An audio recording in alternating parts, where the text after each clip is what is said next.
Close your eyes and let your imagination drift back in time to an era where America's highways were ruled by steel titans, the 1970s. The world outside was changing. The music pulsed with disco and rock. Culture shifted with rebellion and revolution. But under the wide-open sky, as the sun set gold along endless highways, something extraordinary was happening on the roads. Engines thundered, silhouettes flashed by in a blur of chrome and color, and a generation of legendary cars roared into history. This was the decade where muscle meant everything, and style was forged in speed, attitude, and raw, unfiltered power. To understand what made the 1970s a golden age for American automobiles, you have to feel it. Not just see the cars, but imagine your fingers gripping the wheel, the deep vibration beneath your feet, the world flickering past your window at impossible speeds. It was more than transportation. It was freedom, rebellion, and pride, all wrapped up in curves of steel and bursts of gasoline-fueled horsepower. Start with the 1970 Dodge Challenger RT. This wasn't just a car. It was a declaration of war against the ordinary. Born to take on giants like the Ford Mustang and Chevrolet Camaro, the Challenger RT gave the world a rare combination of brute strength and striking style. Its massive 440 Magnum V8, or for the truly brave, the ferocious 426 Hemi, was capable of shoving over 425 horsepower straight into your soul. 0 to 60 in just over 5 seconds wasn't just a number, it was a promise. The Challenger's wide stance, distinctive split grille, hood scoops, and racing stripes broadcast confidence with every inch, demanding respect at every stoplight, at every drive-in, at every street race. You didn't simply drive a Challenger, you unleashed it, and the world took notice. Fast forward a few years, and the scene changes. But the flames of excitement still burn. The 1977 Pontiac Firebird Trans Am is more than just a car. It's an icon, a legend immortalized by movies, posters, and childhood dreams. With a jet black finish and that unmistakable screaming chicken decal stretched across the hood, the Trans Am was pure American cool. Its 6.6-liter V8 wasn't the most powerful of the decade, especially as tightening fuel regulations and pollution controls began to take a toll on raw horsepower. But power isn't everything. What the Trans Am had was spirit, the soul of a road warrior. It didn't just look fast. It felt fast, sounded fast, lived fast. Drivers felt like renegades behind its wheel. Teenagers dreamed of it. Burt Reynolds made it famous. The Trans Am wasn't just for going places. It was about arriving, turning heads, and owning every mile. But perhaps nothing signaled the muscle car's monstrous peak quite like the 1970 Chevrolet Chevelle SS454. This car was proof that if the 1960s invented the muscle car, the 1970s perfected it.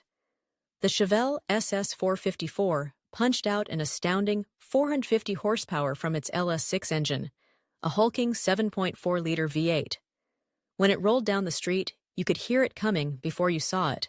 When it pulled away, it left hearts pounding in its wake. Twin racing stripes ran the length of its body, a domed cowl induction hood hinted at the power lurking beneath, and the machine's low, wide profile meant business. The Chevelle didn't just occupy the road, it dominated it. Back then, this was as close as an everyday American could get to owning a fire-breathing race car. But if rarity was what your heart desired, and you craved not just power, but legend, the 1971 Plymouth Cuda 426 Hemi was the car spoken of in whispers and awe. Only a handful of these prowling beasts were ever built, but every one of them was a masterpiece of muscle and myth.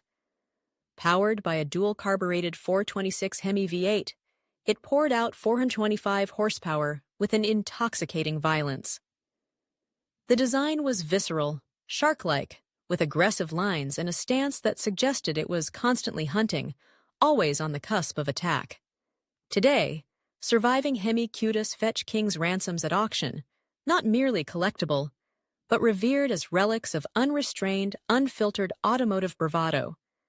To own one is to possess a piece of history, and to drive one is to step into legend itself. Yet, the 1970s weren't only about aggressive exteriors and thundering engines.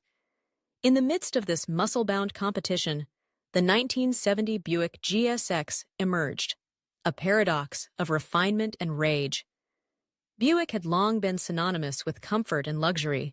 With the GSX, that calm facade was shattered.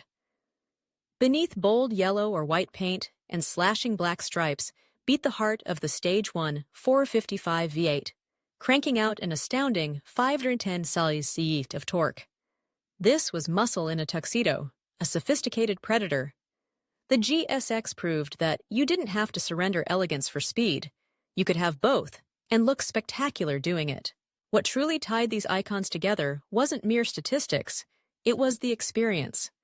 These cars had personalities. They were loud, imperfect, sometimes stubborn, but always thrilling. They taught drivers to respect the machine, to learn its quirks and celebrate its strengths. Unlike the quiet, millisecond-shifting automatics of today, these cars demanded attention and a willingness to listen. To the tremble of the engine, the growl of the exhaust, the shudder as 1,000 tiny explosions carried you forward faster than you'd ever gone before. You could hear the era as much as see it. The deep mechanical symphony of big American V8 stretching their legs, echoing across city streets and rural highways, forming a soundtrack of rebellion, freedom, and possibility. If you, right now, were given the chance, a full tank, a set of shining keys, an open highway ahead, would you sink yourself into the sculpted sport bucket of the Firebird Trans Am, let your hands warp the steering wheel of the Chevelle SS, or maybe feel your pulse sync with the booming heart of a Hemi-powered Cuda? Every choice is the right one, because every one of these machines was more than mere transportation. They were, and remain, symbols of a bygone era, an era when the road was a canvas and the driver, an artist with a roaring brush.